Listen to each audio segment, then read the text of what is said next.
Kita mulai ya. Bismillahirrahmanirrahim. Assalamualaikum warahmatullahi wabarakatuh.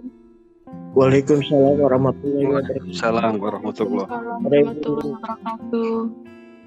Ya, hari ini bertemu lagi ya sama saya untuk pertemuan kedua pada mata kuliah dasar kependudukan, di mana nanti hari ini kita akan belajar tentang piramida penduduk. Nah, teman-teman, untuk piramida penduduk ini nanti kita coba belajar tentang definisinya. Kemudian nanti kita coba mengulas, semoga sempat gitu ya. Kita mengulas tentang laporan kependudukan Indonesia tahun 2023 untuk sensus penduduk tahun 2020 ya. Ya, nanti kita lihat tuh hasil sensus tahun 2020 proyeksinya sampai dengan tahun 2020 sampai dengan tahun 2050 seperti apa. Nah, kita belajar tentang pengertiannya terlebih dahulu.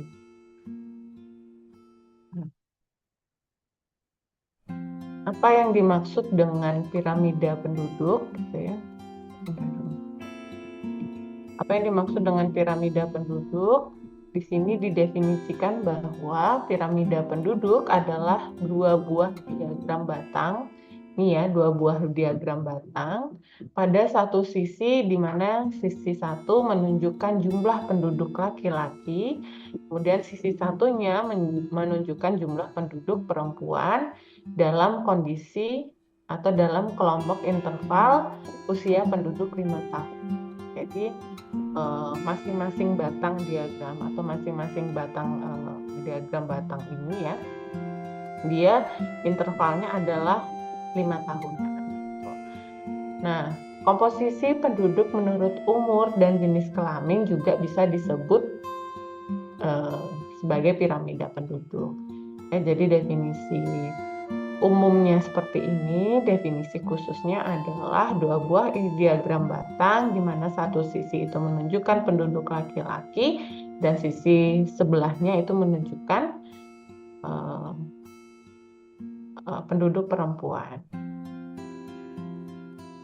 Nah, di dalam perhitungan piramida penduduk teman-teman pasti ada angka error atau ada angka yang mungkin pada saat sensus itu tidak terdetek usianya berapa.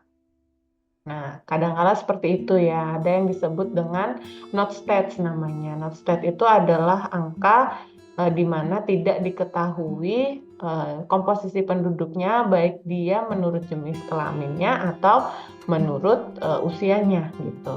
Sehingga kalau misalnya ini sedikit gitu jumlahnya, maka nanti akan ada cara hitungnya. Cara hitungnya disebut dengan teknik prorating namanya, supaya nanti di dalam teknik prorating ini gitu ya, jumlah penduduk yang tidak ada kategorinya bisa masuk gitu di kelompok-kelompok tertentu.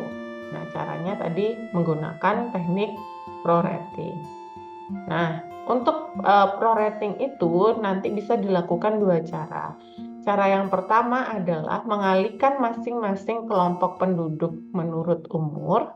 Jadi itu dikali ya dengan faktor pengalih K yang dapat dicari dengan rumus nih gitu ya, K sama dengan jumlah seluruh penduduk dibagi jumlah seluruh penduduk dikurangin not state-nya, atau jumlah penduduk kelompok umur tertentu ditambah dengan hasil perkalian proporsi penduduk kelompok umur di atas dengan jumlah seluruh penduduk dengan jumlah penduduk not state-nya. Ini kalau misalnya not state-nya sedikit, tapi kalau not state-nya itu banyak, ya nggak bisa gitu ya, tetap dihilangkan. Artinya tidak diinkludkan. Tapi kalau cuma misalnya sedikitnya itu 1000 banding 30 atau 1000 atau nggak nyampe 1%-nya gitu ya, nggak nyampe 1% dari jumlah penduduknya. Nah, itu bisa di prorating. Tapi kalau lebih itu nggak bisa gitu ya. Misalnya ada 1000 tadi ya, atau ada 4000 yang di proratingnya tuh yang nggak ada datanya itu ada 60, nah itu bisa. Tapi kalau ternyata ada 1000 tapi yang nggak ada hanya 100, nah itu nggak bisa. Yang 100 pada akhirnya dihilangkan gitu ya dari perhitungan jumlah penduduk atau piramida penduduk itu. Kenapa? Karena nanti ditakutkan ketika dia digabungkan dengan jumlah atau kelompok penduduk lain, maka nanti hasilnya akan bias gitu ya.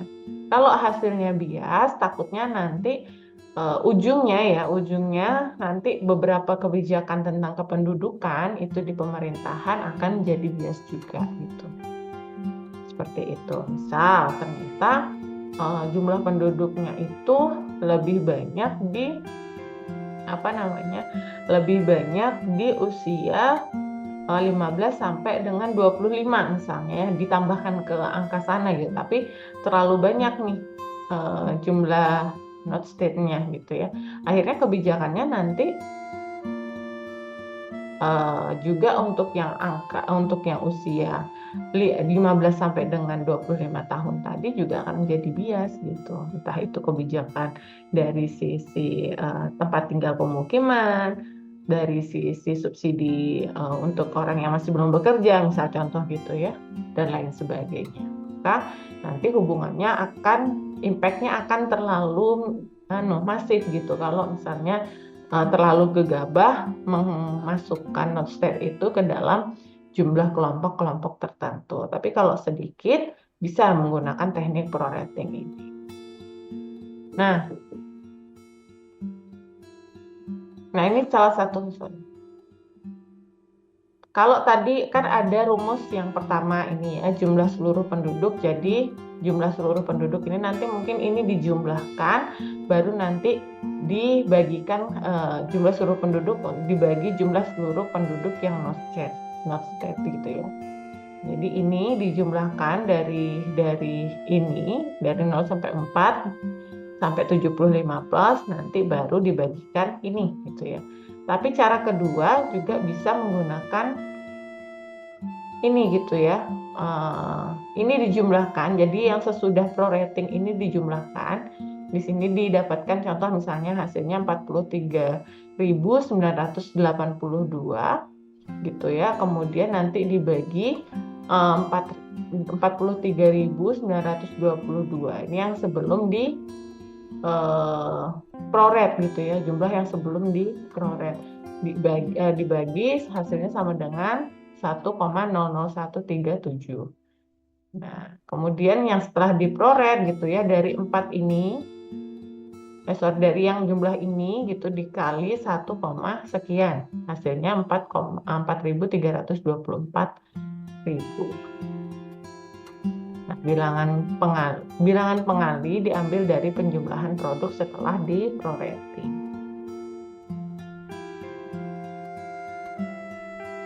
Nah, tadi kan ada bentuk-bentuk untuk piramida penduduk gitu ya. Bentuknya macam-macam gitu. Ada yang dari bawah ke atas, lebih besar di bawah, ada yang kayak pagoda gitu ya, di tengah-tengahnya sedikit gitu ya. Nah, itu yang mempengaruhi bentuk-bentuk dari piramida itu adalah yang pertama keadaan sosial, ekonomi, dan politik yang berlaku gitu. Nah, ini biasanya kenapa ini menjadi hal yang dapat mempengaruhi teman-teman, karena di dalam keadaan sosial dan ekonomi dan politik ini nanti akan mempengaruhi jumlah dari penduduk itu gitu ya. Kemudian turunnya angka kematian terutama pada umur-umur muda dan keadaan fertilitas yang tetap tinggi. Ini juga dapat mempengaruhi. Jadi kalau misalnya angka kematiannya rendah gitu ya pada usia-usia muda, kemudian fertilitasnya bagus gitu, kemudian tidak ada bayi lahir yang meninggal gitu misalnya gitu ya, atau sedikit yang meninggal, maka bentuknya nanti akan berbeda.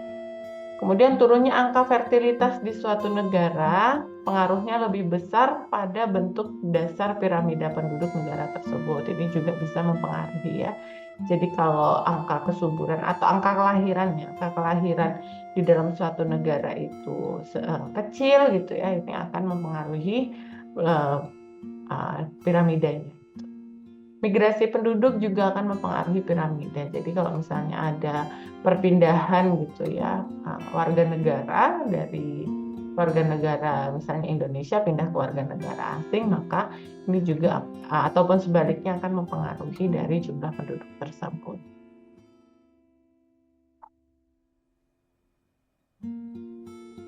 Nah, kemudian kita belajar mengenai jenis piramida penduduk. Di dalam jenis piramida penduduk itu, kalau bentuknya seperti ini, itu disebut dengan piramida penduduk muda. Kenapa gitu ya? Seperti limas gitu ya. Karena biasanya sebagian besar dari kelompok ini itu lebih banyak penduduk mudanya daripada penduduk usia tua gitu ya. Bisa dilihat nih yang muda.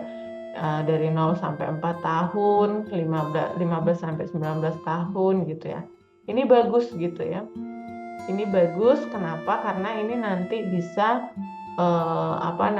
produktivitas dari sebuah negara itu bagus gitu ya. Perputarannya bagus diiringi dengan yang namanya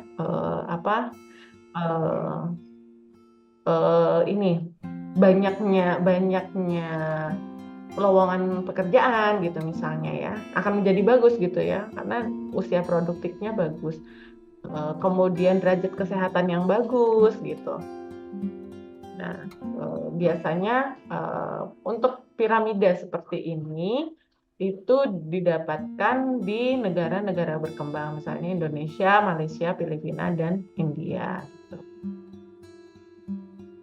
Ciri-cirinya tadi ya, sebagian besar pada kelompok penduduk muda, kemudian kelompok usia tua jumlahnya sangat sedikit, tingkat kelahiran bayi tinggi, dan pertumbuhan penduduk juga tinggi. Ini bagus piramidanya kalau tadi diiringi dengan beberapa faktor lain ya, misalnya ketersediaan tenaga, lowongan pekerjaan, derajat kesehatan yang baik gitu ya, karena ketika dua ini itu bisa saling berkolaborasi atau saling berelaborasi gitu ya, maka sebenarnya tingkat ekonomi dan status ekonominya akan bisa menjadi sejahtera dan baik gitu.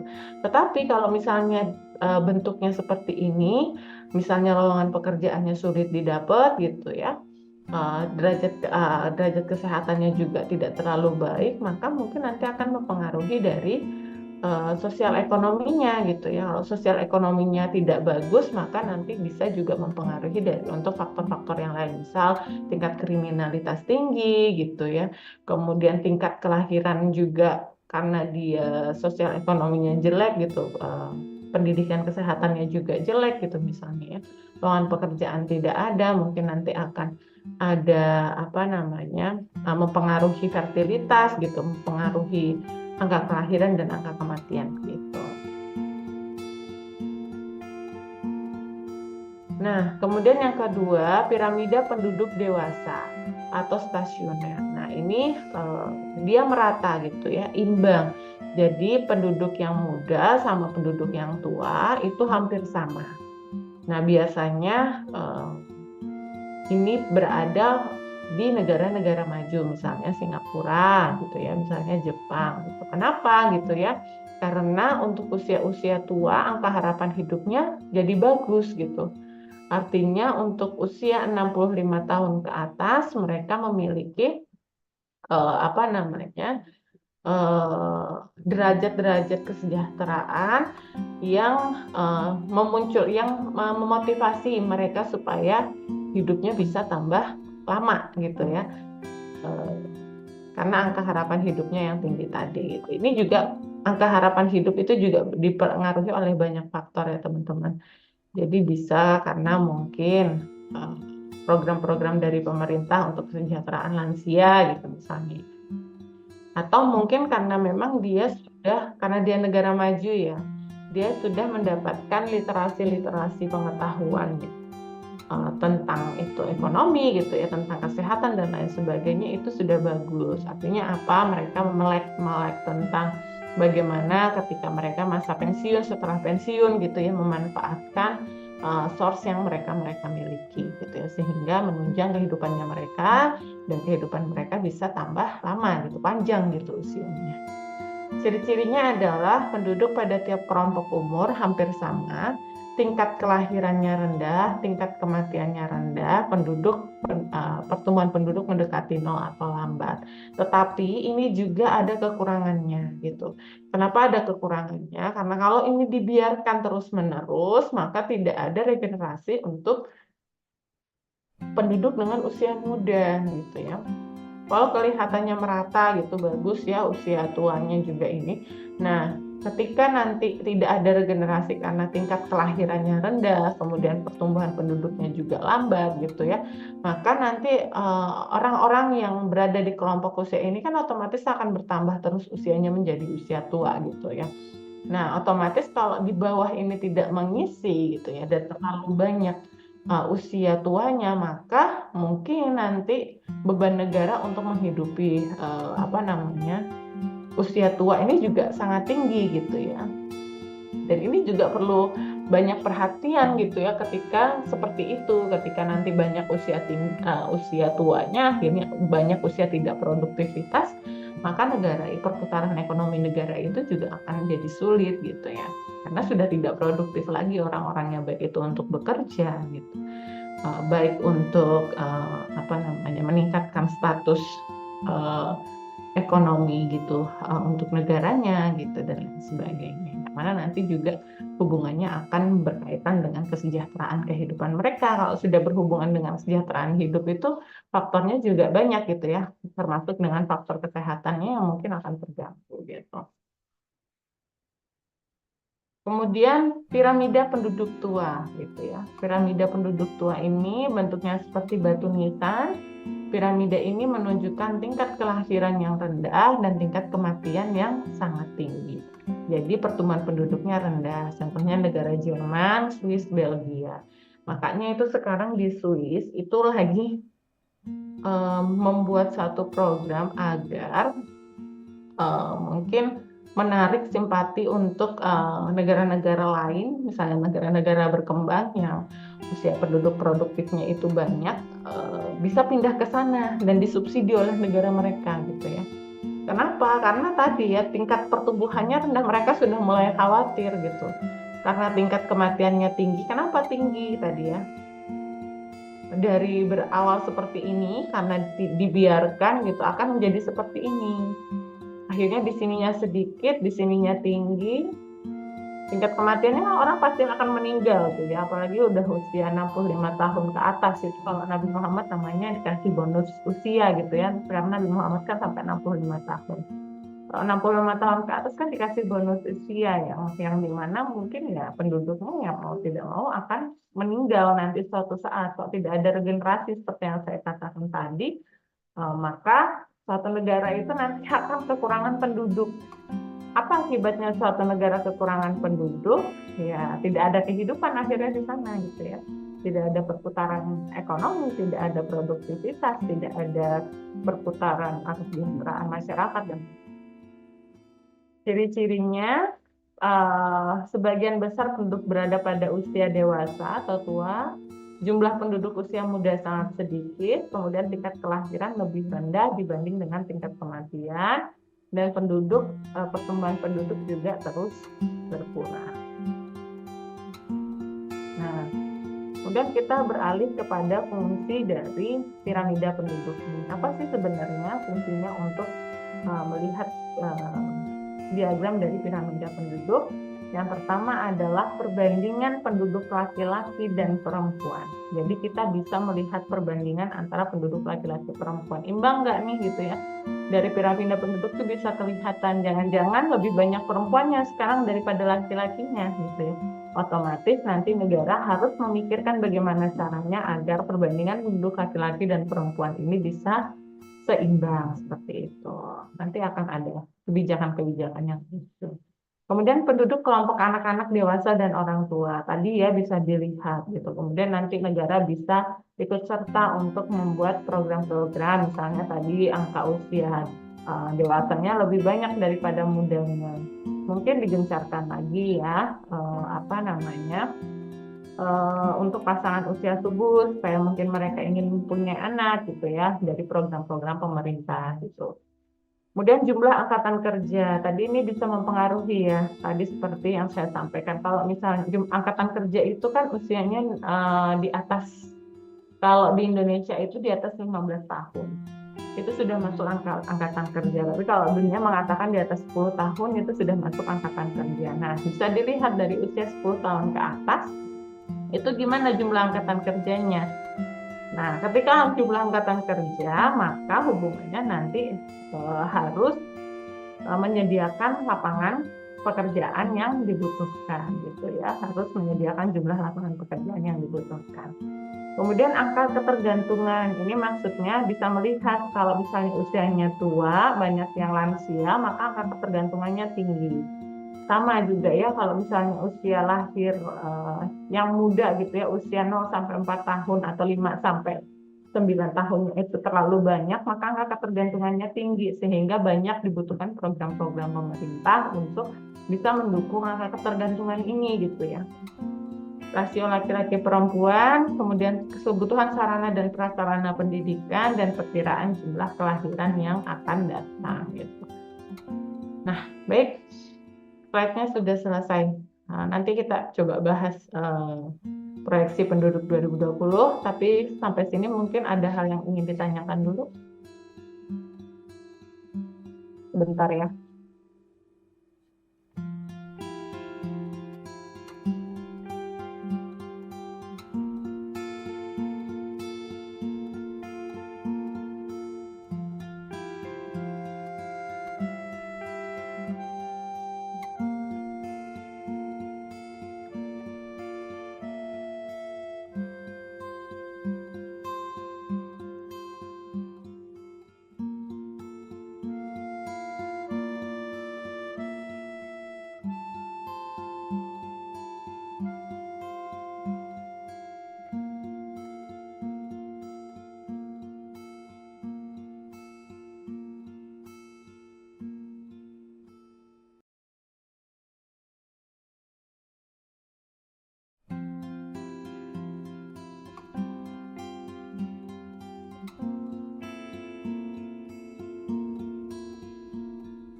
Monggo kalau ada hal yang ingin ditanyakan.